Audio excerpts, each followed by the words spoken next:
Alhamdulillah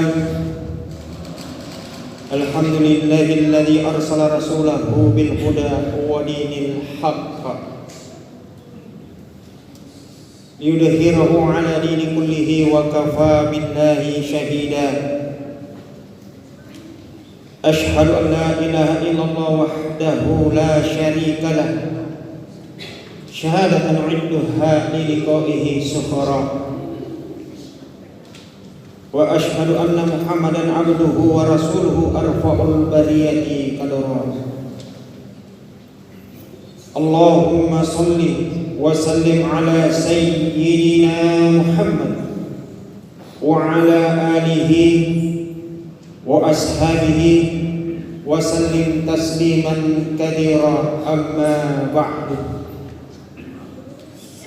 Ya ayyuhan nas ittaqullaha haqqa tuqatih wa la tamutunna illa wa antum muslimun.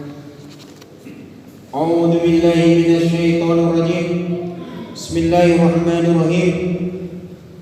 Wa tazawwadu fa inna khairaz zadi taqwa wattaquni ya ulil albab. Shadaqallahul adzim. Jamaah Jumat yang dimuliakan dan dirahmati oleh Allah, alhamdulillah, suatu kesyukuran buat kita.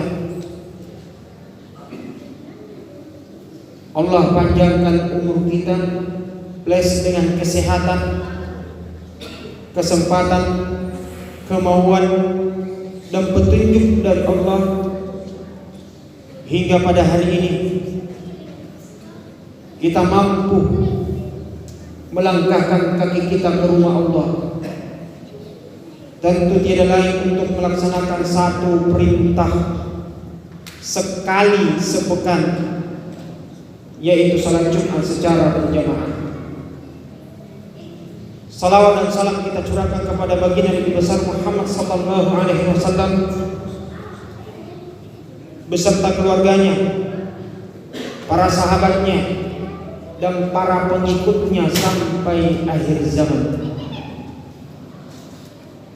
Jamaah Jumat yang dimuliakan dan dirahmati oleh Allah, alhamdulillah,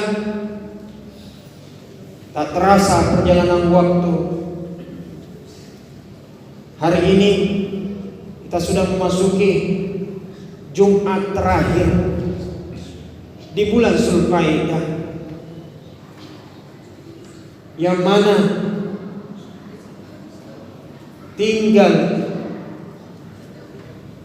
berapa hari, 2 atau sehari lagi kita memasuki bulan Zulhijjah. Dan bulan ini termasuk adalah bulan mulia, karena Allah berfirman, sesungguhnya bilangan di sisi Allah itu ada 12 bilangan. Di saat Allah menciptakan langit dan bumi, namun di antara 12 bulan itu ada 4 bulan dimuliakan oleh Allah: Zulqa'dah, Zulhijjah, Muharram, dan Rajab. Jadi 4 bulan mulia di sisi Allah, makanya disebut bulan haram, bulan yang dimuliakan. Tentu kalau bulan dimuliakan, maka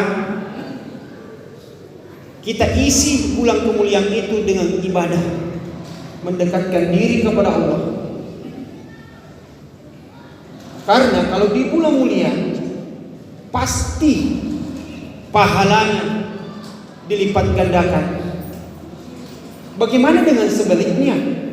Kalau bukan perbuatan yang baik yang dilakukan, malah sebaliknya perbuatan yang buruk, maka tentu juga akan dilipat gandakan balasannya.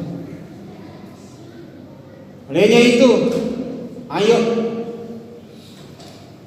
mari kita isi di bulan mulia ini dengan mendekatkan diri kepada Allah, dengan memperbanyak bekal. Karena sebaik-baik orang yang bertakwa adalah bekalnya tiada lain adalah takwa, menjalankan segala perintah Allah dan menjauhi segala larangan Allah. Apa perintah Allah?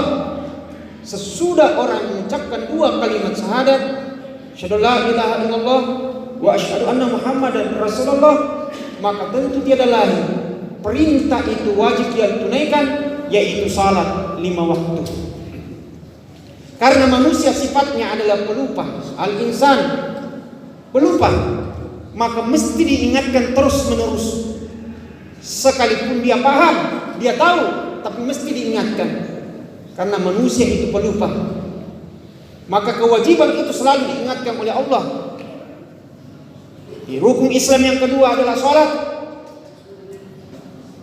lewat dengan nada dering, dihubungi kita dengan nada suara lantunan azan lewat menara masjid. Itu diingatkan. Ketika suara takbir, lantunan azan, oh Allah manggil kita. Allahu Akbar, Allahu Akbar. Allah Maha Besar. Pamannya Nabi Ibnu Abbas radhiyallahu anhu ketika dengar suara azan, di pundaknya ada serbannya. Di saat dia dengar suara azan, bercucuran air mata keluar membasahi pipinya, dilap dengan serbannya hingga serbannya itu begitu basah dengan cucuran air mata. Sahabat Nabi pada bertanya, wahai pamannya Nabi, kenapa setiap engkau mendengarkan lantunan azan engkau menangis? Ada apa? Kenapa? Apa yang membuat kamu bersedih? Dijawab oleh pamannya Nabi, andai kata engkau tahu makna yang tersirat dari lantunan azan itu, maka engkau juga akan melakukan hal yang sama dengan saya. Allahu Akbar, Allah Maha Besar. Andai kata engkau tahu maknanya Allah Akbar, maka tubuhmu akan gemetar dan berkata dalam hatimu, besarkan Allah, maka kecilkan yang lain. Namun yang terjadi sekarang berbeda. Saat lantunan azan dikumandangkan lewat menara masjid, biasa-biasa saja, bahkan tidak dihiraukan, terlintas di kedua telinga kita begitu saja, bahkan tidak dijawab. Bahkan suara azan Jumat dikumandangkan, terkadang sebagian umat muslim berpikir, kok si nampe pita mari masih jika lampai ba masih jika tidak pernah katoba. Sebentar kita masuk ke masjid masih bisa duduk-duduk di luar karena khutbah belum dimulai. Abdullah Ummi Maktum ketika mendengarkan suara azan, dia mengikuti pengajiannya Rasulullah. Saat Rasulullah memberikan pengajian tentang suara azan, lantunan azan itu, agar segera menyegerakan diri untuk ke masjid saat mendengarkan azan, dia pun bertanya, ya Rasulullah, bagaimana dengan saya? Emang kenapa dengan kamu? Ya Rasulullah, tidakkah engkau lihat saya? Saya punya kekurangan, mataku membelalak tapi tidak mampu melihat. Aku buta ya Rasulullah. Kata Rasul, hal tasma'un nida bis salat? Apakah engkau mendengarkan suara azan itu dengan jelas? Maka berkata Abdullah bin Maktum, na'am ya Rasulullah, sangat jelas. Kalau kamu dengar dengan jelas suara azan itu, maka segeralah engkau berangkat ke masjid sekalipun engkau dalam keadaan merangkak. Coba dulu lebih maksud. Bahkan orang yang senantiasa menjaga sholatnya, Rasul sempat berkata, tahukah kalian, salat 5 waktu itu sama dengan ada sebuah sungai di depan rumahmu. Engkau mandi 5 kali sehari, maka adakah kotoran yang menempel pada tubuhmu di saat engkau mandi 5 kali sehari? Maka sahabat pada menjawab, tidak ada ya Rasulullah. Maka Rasul pun menjawab, qala fadzalika masalus salawatul khams. Begitulah perumpamaan salat 5 waktu yang Allah berkenan menghapuskan mihinnal khataya, menghapuskan segala dosa dan kesalahanmu. Jadi orang yang rajin salat dihapuskan dosanya. Itu yang kedua, panggilan haji. Tentu yang panggilan haji man istata'ah, panggilan ketakwaan bagi mereka yang mampu. Mampu apa? Mampu fisiknya, mampu mentalnya, dan mampu dari segi finansial. Nah, itu yang mesti berangkat. Nah sekarang 2 tahun kita tidak berangkat haji. Penyebabnya apa? 1, wabah penyakit COVID. 2 tahun tak usah marah-marah. Mungkin ini adalah ketentuan Allah yang memang ditakdirkan untuk kita. Kita diuji oleh Allah. Ahasiban nas, apakah manusia itu mengira ayyudraku, mereka dibiarkan begitu saja, ayyaqulu amanna, dengan entengnya dia mengucapkan aku beriman, kami beriman ya Allah, lalu mereka tidak akan diuji. Pasti diuji, karena orang-orang sebelum kita juga diuji oleh Allah untuk mengetahui sampai mana level keimanan dan ketakwaan kita. Diuji. Yang 2 tahun tidak berangkat tanah suci, kita diuji oleh Allah. Ada satu kisah Abdullah bin Al-Mubarak, penduduk Mekah, seorang wali di masa tabi'in, selesai menunaikan ibadah ritual haji, dia kecapean. Dia sejenak istirahat di pelataran masjid Mekah. Di saat dia enak-enak istirahat, dia tertidur. Di saat dia tertidur, dia bermimpi. Di saat mimpinya itu didatangi 2 malaikat sementara berdialog. Malaikat pertama dan malaikat kedua. Dia dengar dialog malaikat pertama dan kedua.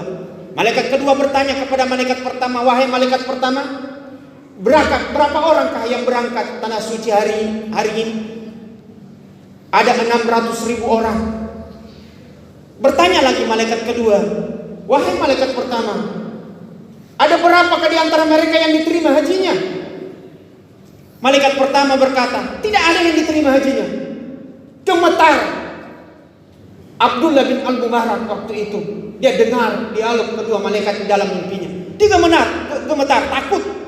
Kok bisanya yang mereka sudah berkorban demi waktu, tenaga, melaksanakan ibadah haji sampai selesai, kok bisa-bisanya tak seorang pun diterima hajinya? Maka berkata malaikat pertama, ada yang diterima hajinya, cuma 1 orang. Tapi orang itu tidak berada di Mekah, tidak pun berada di Madinah, dan bahkan dia tidak berangkat ke tanah suci tahun ini, tapi diterima hajinya oleh Allah.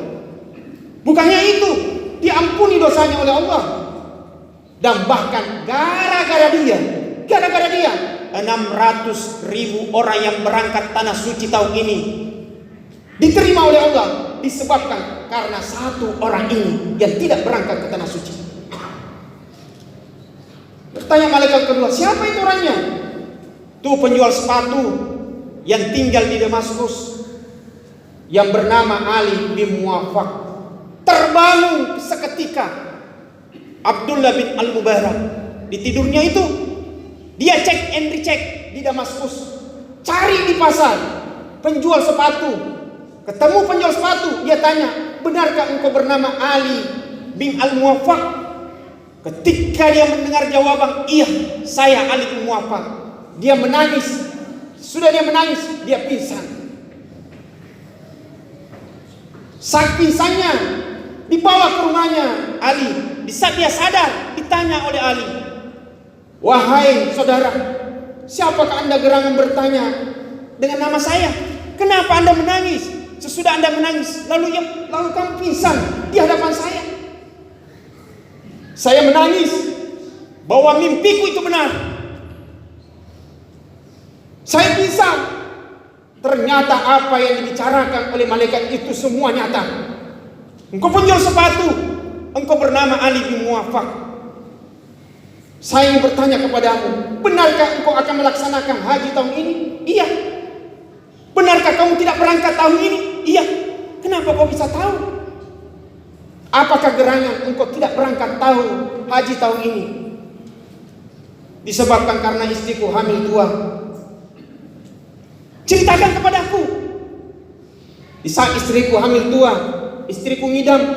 Di saat dia ngidam, dia mencium bau masakannya tetanggaku. Di saat tercium, istriku kepingin mencicipi sup yang berada di tetanggaku itu. Aku meminta berkali-kali kepada tetanggaku tidak mau memberikan. Hingga aku memaksa dan bermohon kepadanya, wahai tetanggaku, apakah gerangan yang menyebabkan engkau tidak mau memberikan sup itu? Padahal istriku kepingin sekali mau mencicipi supmu itu. Tetangganya berkata, wahai tetanggaku, sup ini haram untukmu, tapi halal bagiku. Apa yang menyebabkan itu haram bagiku? Engkau halal. Karena aku mendapatkan makanan ini di tengah jalanan, binatang bangkai yang mati. Aku jadikan sup karena aku 3 hari 3 malam tidak makan dengan keluargaku. Aku malu meminta kepada tetanggaku. Aku malu meminta menganjurkan tanganku kepada seseorang pun. Maka aku mengambil makanan ini di tengah jalanan. Lalu aku buatkan untuk anakku yang sementara kelaparan. Ketika dengar Ali bin Muwaffaq itu, maka uang yang ia tabung untuk hajinya dia berikan kepada tetangganya. Ini uang tabungan haji saya bertahun-tahun. Aku serahkan kepadamu untuk kebutuhan keluargamu. Jangan kau makan makanan itu. Maka ketika dikasih itu, gara-gara itu hajinya diterima, padahal dia tidak berangkat. Dosanya diampuni oleh Allah, padahal dia tidak memohon ampun kepada Allah. Bahkan gara-gara dia haji orang yang berada di Mekah dan di Madinah diterima, disebabkan karena perbuatannya yang ia lakukan. Terakhir, karena ini adalah khutbah Jumat, panggilan pertama adalah panggilan sholat, panggilan kedua adalah panggilan haji, tentu bagi mereka yang mampu, dan panggilan terakhir adalah panggilan kematian. Sebelum datang panggilan yang terakhir, panggilan kematian ini, ayo, mumpung kita masih sehat, lakukan sholat, karena itu ada bekal kita. Kita yang bagian mampu untuk melaksanakan haji, ayo tunaikan haji, daftarkan diri kita hingga kita mampu mempertanggungjawabkan di hari kemudian. Saya sudah berdaftar, ya Allah, saya punya kuota, saya sudah punya kursi, tapi umurku tidak sampai menginjak 2 tanah haram. Engkau panggil saya, ya. Kalau memang tidak mampu menunaikan ibadah haji, paling tidak mari kita mendekatkan diri lewat dengan jalan berkurban. Mau wajara sa'atan falam yudakhi fala yaqrabanna musallana. Siapa orang yang diberikan kemampuan oleh Allah, lalu dia tidak berkurban, kata Nabi, jangan engkau dekati tempat sholat kami. Dan bagi mereka yang sudah menunaikan ibadah kurban, paling tidak ketika masuk tanggal 1 Zulhijjah, kata Rasulullah, "Pemakanan lahu yasba'uhu." Siapa yang berkeinginan untuk berkurban, memotong hewan kurban, fa idza uhilla hilal Zulhijjah, apabila memasuki bulan Zulhijjah, 1 Zulhijjah, fala ya'khuzanna min sya'rihi wa min asfarihi. Jangan sampai ia memotong rambutnya atau memotong kukunya. Jangan potong rambut, jangan potong kuku. Hatta yudahiyah, sampai selesai penyembelihan hewan kurbannya. Bagaimana dengan hukumnya? Hukumnya sunnah, bukan wajib. Sama halnya dengan kurban. Kurban hukumnya sunnah muakkad. Dan begitu pun dengan tadi, jangan potong rambut, jangan potong kuku sampai datang penyembelihan hewan kurbannya. Itu kedudukannya sunnah. Dan kalau kita lakukan, bertambah amal kebajikan kita. Namun kalau kita tinggalkan, tidak mendapatkan pahalanya kebaikan itu. Jadi jangan diwajibkan ya. Kalau tidak mampu lagi berkurban, tidak punya dana, tidak punya kemampuan dari segi finansial, paling tidak berpuasa. Puasanya usahakan berpuasa di bulan Zulhijjah, mulai dari 1 sampai 9 Zulhijjah. Tidak mampu juga, tanggal 9 Zulhijjah yang disebut puasa Arafah. Kapan itu puasa Arafah? Besok lebaran Idul Kurban, lebaran haji. Hari ini yang dimaksud puasa Arafah. Apa keutamaannya? Yukaffiru sanatal madiyah, penghapus dosa setahun. Allah hapuskan dosamu setahun hanya mengerjakan 1 hari puasa tanggal 9 Zulhijjah yang disebut puasa Arafah. Barakallahu lakum fil Qur'anil Azim wa nafa'ana bima fihi minal ayati wa zikril hakim wa astaghfir lana wa liwalidina minadz dzambil adim innahu ghafurur rahim.